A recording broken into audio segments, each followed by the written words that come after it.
it's always the question that involves the listener. It's never the answer, right?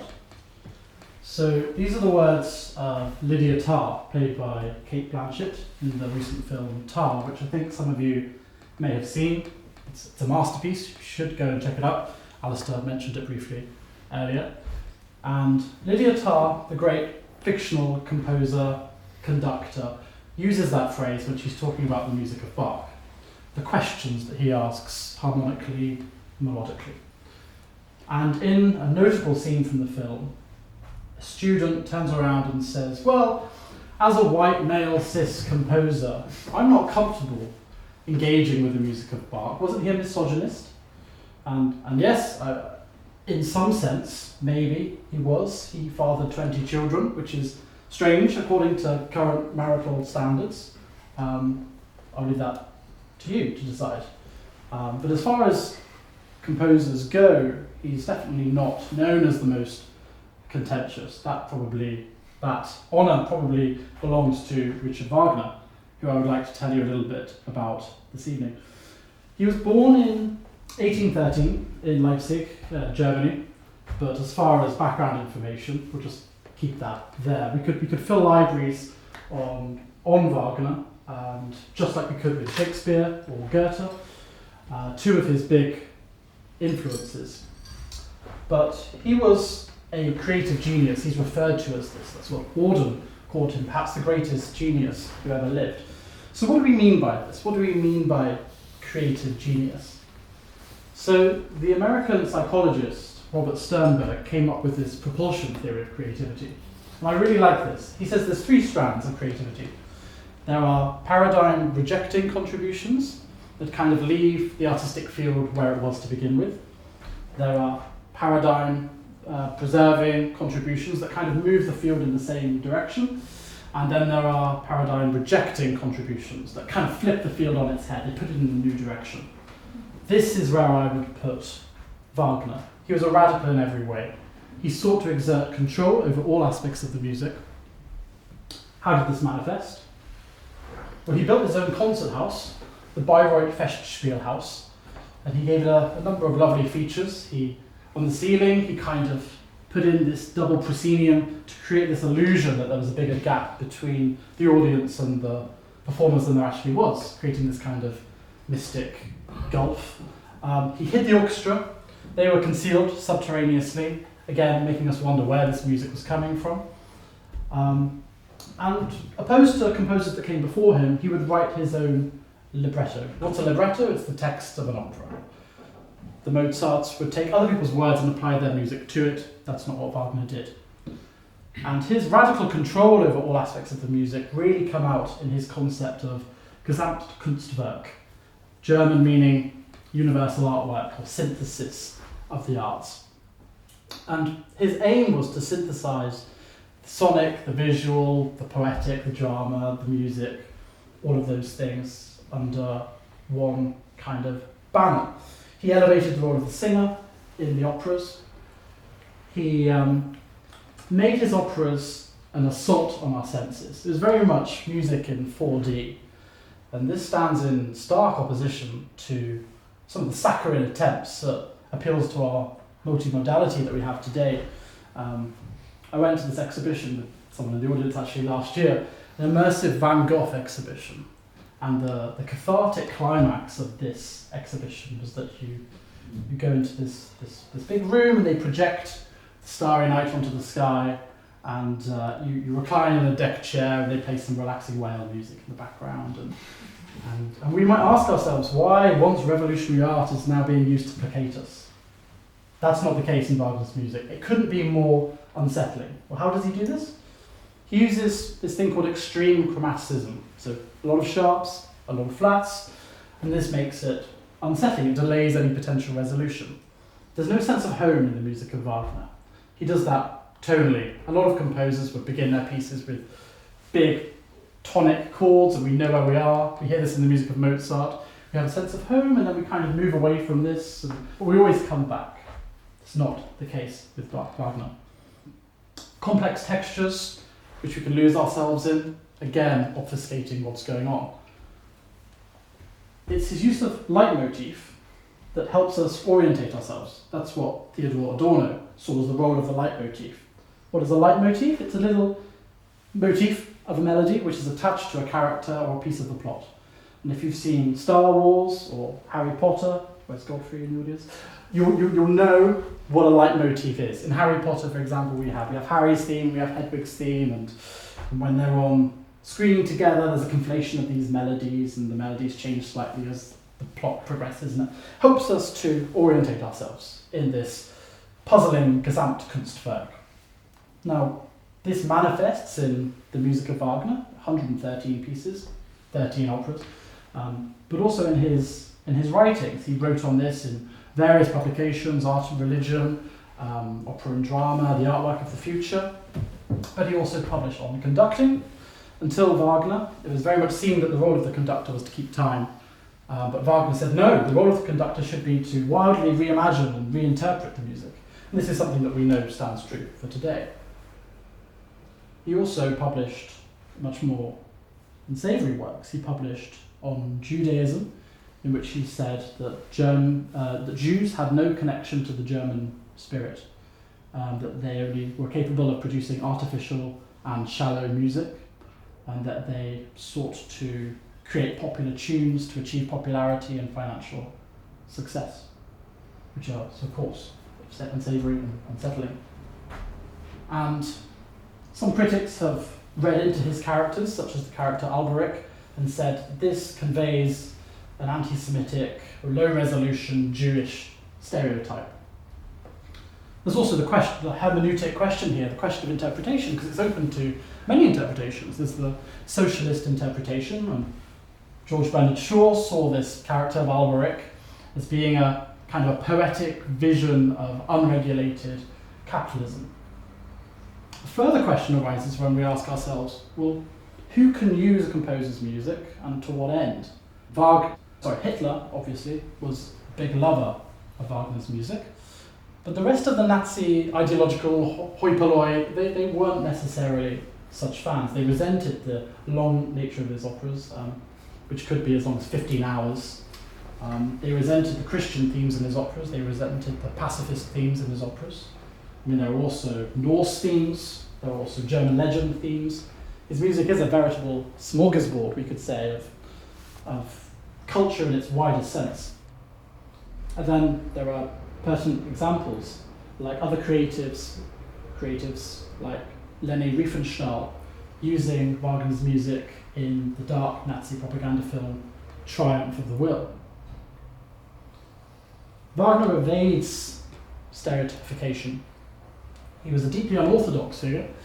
He got kicked out of many countries. He was caught up in radical socialist politics in Germany. He was a part of the Dresden Uprising in 1849, and he had a number of mistresses, and he ran away from debtors, took him to Venice, Paris, Switzerland, every country in Europe almost under the sun. And he was a fierce nationalist. He said, on first seeing the Rhine, he said, when I first saw the Rhine, my eyes were filled with hot tears, and in that moment I swore eternal fidelity to the German homeland. And so one can also see in today's climate, where nationalism or certain nationalisms aren't always looked entirely kindly upon, when there's a lot to attack Wagner for in the 21st century. I would say that the man is unsettling, and his music is unsettling. And the music that is most unsettling would be his masterwork, Tristan and Isolde, which we will listen to a little bit of in a moment. So, Wagner had an interesting relationship with Schopenhauer throughout his life. And Schopenhauer saw music as kind of a manifestation of the direct essence of the world. And that's not how Wagner saw it music at the start of his life. He saw music as subservient to the drama, and that's how he used it. But then as his compositional career progressed, he started coming along to Schopenhauer's kind of way of thinking. And this is a way that I think we should all view music, not as a representative art. Visual art is very good at being representative. You see a painting of a pineapple, and you know full well that it's a painting of a pineapple. If you see a hear a piece of music about a pineapple, it's not very clear that it's about a pineapple or a snowflake or whatever it could be. But rather it's a manifestation of the substructure, the patterns of the world manifesting themselves in real time with their dissonances and their resolutions. And this is what Wagner does in his music, especially in Tristan. So before Wagner, composers would open their pieces with a very strong sense of home. So Mozart, in his overture to Don Giovanni, opens like this.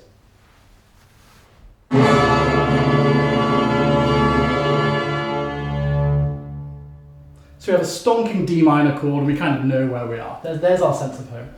But even in his earlier operas, like Lohengrin, Wagner opens like this.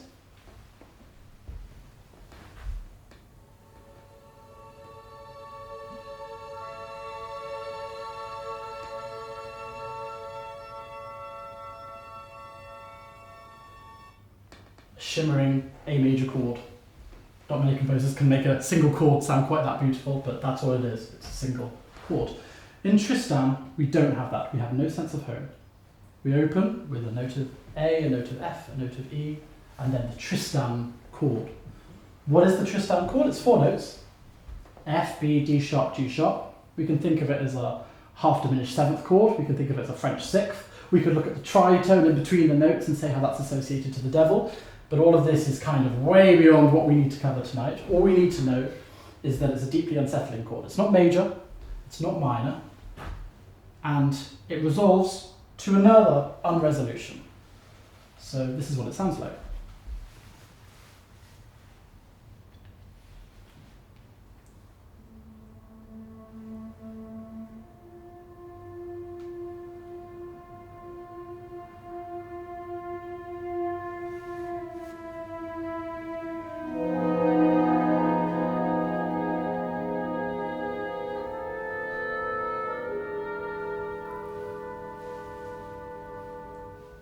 So we are unsettled from the off. And you will not resolve this for a very, very long time. We think we have it 2 hours later. We think we have it 2 hours later. I'll just find the moment here.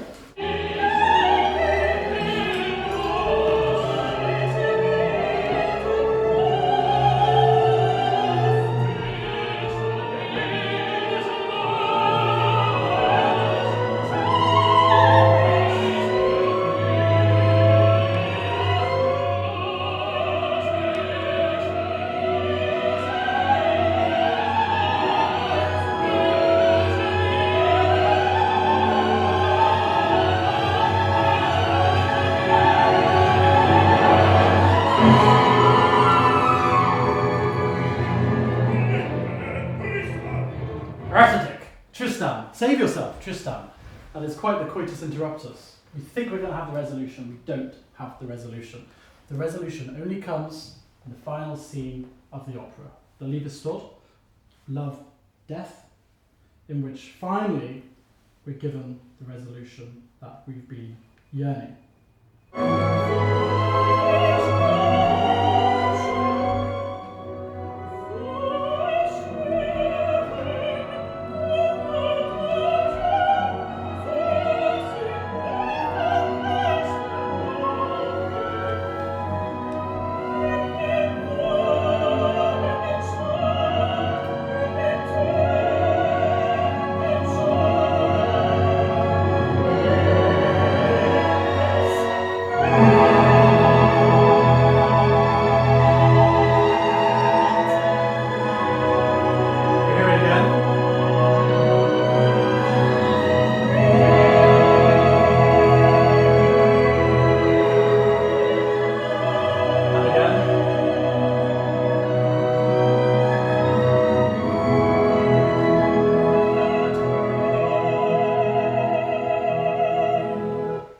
You can see why Nietzsche called Wagner's music the Dionysian rebirth of European music against European rationalist decadence. Wagner wrote of this piece, and this is quite funny, in a half satirical letter he said, "Child, this Tristan is turning into something terrible. This final act, triple exclamation mark, I fear the opera will be banned. Only mediocre performances can save me. Perfectly good ones will be bound to drive people mad. Ironic how he thought that some kind of aesthetic perfection would be the cause of the censorship of the piece, but not what he was also known for. He's a man who evades stereotypification, an unorthodox figure. There are a number of reasons, both reasonable and unreasonable, why people are against his music today. There's the obvious anti-Semitism and there's the anarchic socialism. But there are also a number of anti-intellectual stances. There's the whole, well, I don't speak German. And I would say, well, neither do I. But you don't need to speak German to be able to listen to these unfolding patterns and try to come to terms with the innate beauty that we have here. There's the whole, well, opera tickets are expensive. And again, I would say, no, they're not. As someone who's under 35 years of age, you can get a ticket for £15 in one of the most glorious opera houses in the world. There's the stance that, well, I don't want to sit for 15 hours listening to one of his operas. And, well, Rossini said that he had wonderful moments but dreadful quarters of an hour. So maybe there's some truth to that. But I would say to find one of his shorter operas, find Tristan. And his work has been met with love from all walks of life. The decadents found many a frisson in his work. The symbolists saw him as some kind of mystic hierophant. But if we may return to where we started, in that it's always the question that involves the listener, it's never the answer, then I would say if you're willing to sit through 4 hours of questions, then the answer is most definitely worth it.